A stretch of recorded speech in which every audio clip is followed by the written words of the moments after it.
G'day, chaos at the Dutch Grand Prix. Isack Hadjar claims his first podium but breaks his trophy. Charles and Lewis crash out at the same spot. Oscar wins after Lando's engine gives up, plus a whole host of other stories that you won't find anywhere else. Oh, and can you please check that you're subscribed? About 50% of you aren't.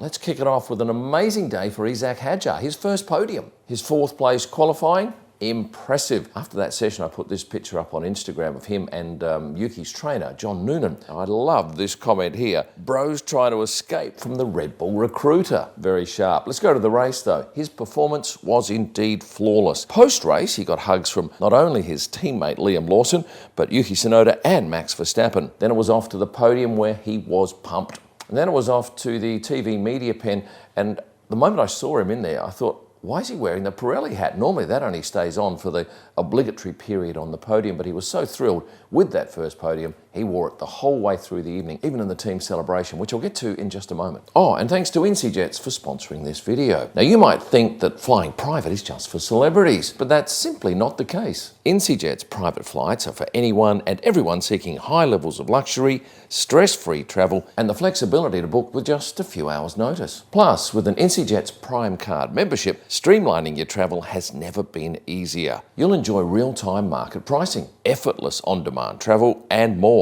Oh, and there aren't any hidden annual fees to worry about either. Fly in luxury, fly often, and fly with peace of mind thanks to IncyJets. Find out more by clicking the link in the description below. I popped in to have a look at the press conference and noticed he had a bag of sweets next to him on the couch, and he even offered them to all of us in the press conference room, which nobody took up the offer. He was also asked about the possibility of him ending up next to Max Verstappen in the Red Bull, to which he jokingly responded, "I'm not interested in that." And then it was time for the pit lane celebration, his first podium celebration with the team, at the same time that Oscar was doing his celebration up at McLaren. I picked Isack's, and certainly it was action-packed. He came out jumping around, excited. They did the first celebration shot, which I shot wide, and then I got my tight lens out, and I'm glad I did, because when Isack did the second one, he just put the trophy down gently. In fact, that little pressure was all it took for it to break, and his reaction was gold. Of course, that's not the first time one of these porcelain trophies has been broken. You might have seen my Thursday video. I talked about how they'd produced a number of them, and those trophies were scattered around different hospitality suites. So will Isack be disappointed because he gets a broken trophy? No, he doesn't get that trophy. That trophy goes to the team. He can, if he wants, buy one of them, but obviously it's a team sport, so the team gets the trophy. Without a doubt, the team will keep that broken one, as Red Bull did, and they proudly display that in their headquarters in Milton Keynes. They were actually going to do a third photo, but with the breaking of the trophy, that spurred everyone on to showering the whole lot with Red Bull. And then the rookie driver was hoisted onto the shoulders of one of the team, and there was a great opportunity for us to get in close and capture his excitement. And he was absolutely pumped, as you can well imagine. We've seen it earlier this year with Kimi Antonelli and his first podium. And I have to tell you, being that close to the action is a real thrill. It was good fortune that both of his parents, Yassine and Randa, were there to celebrate with him, as was his own photographer, who's seen here on the back of his scooter. Let's talk Charles Leclerc's accident at turn 3. He collided with Kimi Antonelli, ended up in the fence, well, part of his car did, spun around, stuck on the track, couldn't restart it, and wasn't, importantly, allowed to cross the track. Why did that matter? If he'd been able to cross the track, the walk back to his garage would have been no more than a minute, and there would have been very few general public around. However, they said, no, you have to climb the fence because you ended up on this side of the track. You can't cross it. And that meant he was stuck inside turn 3, which is on the outside of the track, for the rest of the race. Now, that doesn't happen very often. I can't think of it happening any time in my 8 years. He could have walked back around the outside of the track, but at some point he would have had to have exited that, what we call a moat, and go underneath a tunnel with the general public. And that might be a real drama for a driver as popular as Charles. The car was retrieved and plonked right next to the track, and then Charles went over to the marshal's post, grabbed a drink, had a sit down for a little bit, watched some of the action from the fence, and then he decided to pop up to the top of the hill. The crash happened at 4:12 p.m, the race finished at 4:45 p.m, and he was stuck there for that entire time. But he did have his photographer Antoine Truchet handy. Antoine provided him with his phone so he could actually have a look at the race, and I think at some point he even called somebody. He wasn't angry, was just resigned to the fact that his race was over. His crash was at the same spot that Lewis crashed at earlier, but Lewis crashed on the other side of the track, so he had a short walk back to the paddock. And if you go back to Friday's practice session, not too far from where Lance Stroll crashed, and that was the spot that Daniel Ricciardo crashed in back in 2023. It's fair to say that Ferrari are in a whole host of trouble, and they go to the next race in Monza as the home team, with Lewis Hamilton having to start 5 places back in the race because he picked up a penalty.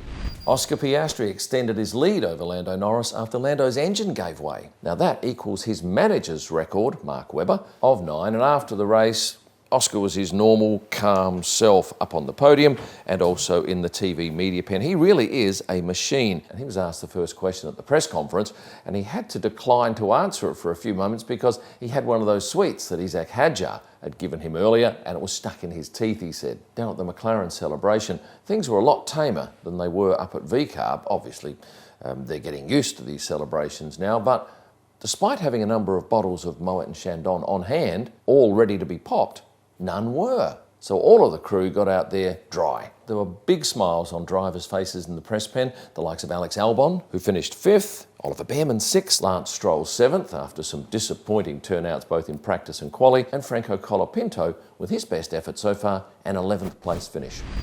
Valtteri Bottas was at the track this weekend, and he spent almost all of that time talking to media about the Cadillac move, despite him being still a Mercedes driver. I asked him when he first had contact with Cadillac, and he said 2 years ago, and he got the confirmation of the deal in July. So he's had to sit on that, as the team have had to, for at least a month. Oh, and will he be working for Mercedes the whole year? Yes, he doesn't finish up with them until Sunday of the Abu Dhabi Grand Prix. Did you see my post about Franco Colapinto and Fernando Alonso sharing scooters? What happened? Well, I asked his manager, Jamie, who said, yes, indeed, there was a hiccup with Fernando Alonso's scooter. It was running out of power. And Franco was next to him, so he gladly obliged, gave Fernando a push with his hand while Fernando placed some of his weight onto Franco's scooter. A precision move that was carried off without drama. Carlos Sainz had a bad day on Sunday, but going back to Friday, he came in with his hair well gelled, a lot of you passing comment on social media. But I did notice that day that his jeans had a 2-inch cuff, 5 odd centimetres, and they were just rolled up. Next day, I actually chatted with him for a few seconds as he was arriving and asked him what the story was. And he said, first of all, what's a cuff? I thought, right, well, that's a word perhaps you don't often hear if you're not a native English speaker. And then he said, ask my girlfriend. And in my Instagram post, I actually put a plea in there to Rebecca, please advise, to which she came back with my short king. Speaking of leg length, I'm going to go to this fella here, Greg Reason. He sits in the car when Red Bull do their pit stop practices. I asked Greg why he was picked to do those pit stop practices, to which he responded with, I've got the shortest legs. Of course, the car is set up for a driver. You can't put a 6-foot guy in a car that's already set up for a 5-foot-something guy. But he did tell me it's a great gig to get. Did we have any dogs in the paddock on the weekend? Yes, we had Pierre and Kika's dog join us, and it is a very cute little animal. Also, drivers were given out tulips by the local hosts. Here's Pierre Gasly with his, Helmut Marko sniffing his, and Gabriel Bortoletto and his girlfriend and his mum all scoring them. A number of you contacted me saying, where's Angela Cullen this race? What's going on there? Indeed, he had his old trainer, Kylie Tomic, an Australian, working with him at this race. But I don't think you should read anything into that. I think Angela will be back next race. Let's talk crowd numbers. They were very ordinary on Friday, and even on Saturday morning for FP3 there were plenty of gaps. But come quali and the race, it looked like pretty much everyone was in their seat, which is good news for the organiser, and of course they have one race left in 2026. Now this weekend Alpine had 2 reserve drivers at the track, Paul Aaron and Jack Doohan, both in attendance, but they only stay until Saturday night typically. Once qualifying is finished, they take off. In fact, they don't even have to stay.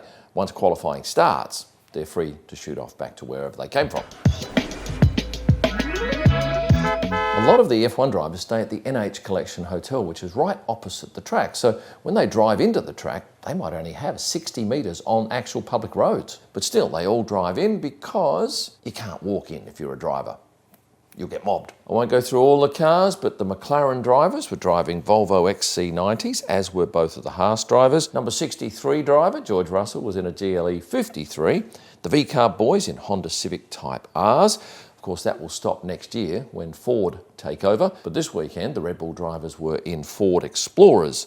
I had one of those too. I had a white one, and I can tell you it is a very fast car off the mark. And the other thing too with Zandvoort is they close the town. You can't drive in unless you are accredited with Formula One, or I gather locals also have access, but certainly punters have to go via train. And on Sunday night after the race, there was a delay of at least an hour with thousands and thousands trying to get to that train station. And before I finished with the drivers' cars, both Lewis and Charles were in Pura Sangues, which is the Ferrari SUV. Lewis even having his car pulled up right outside the swipe gates on Sunday night for a quick getaway. He's done that in the past when he was at Mercedes. In fact, a couple of years he even got his car inside the paddock so that virtually no spectators got to see him. Here's two drivers' dads, Adam Norris, Lando's dad, and Jos Verstappen having a chat in the paddock. But earlier in the day I caught Adam talking to Isack Hadjar, and on Sunday morning I was talking to Adam about this picture here. I said, "What were you talking about?" Isack said, "I owe you an apology because I think I gave Oscar a tow during qualifying yesterday." But Adam told me that there was about a 5 km/h difference in the wind speed for Lando's last lap, and that was probably all it took to slow him up enough that Oscar managed to pip him. Alessandro Fusaro has a new haircut. I know he has a lot of fans amongst my audience, and did you pick that up on the telecast? One of my favourite photos over the weekend is this picture showing the camaraderie of the crew that work in Formula One. We do see some pretty interesting fashion at the track, and these Wellington boots got my attention. And I did some research and just checked out what these sell for. Nearly €2,000 for a pair of rubber Wellington boots with a Chanel logo on. That's great marketing on Chanel's part, because you would pay a minuscule fraction of that price for these yellow Wellingtons. Just before I go, a lot of you asking, who is this man, the Bitterballen man? Well, this is Aaron Deckers. He's a well-respected journalist, so he tells me, from Racing News 365, and he did cop a bit of flack from a whole host of people in the paddock because of this photo. So we're ramping that up again. You're welcome, Aaron. Now, before I head off on my flight to Monza, I'm going to ask you one favour. Please, if you haven't liked this video already, and you do like it, could you hit that button, please? And for those unsubscribed, here's your chance to remedy that. And for a whole lot of extra content and stuff, that's where you need to go. Thanks for watching, and stay passionate. Oh, you won't like that.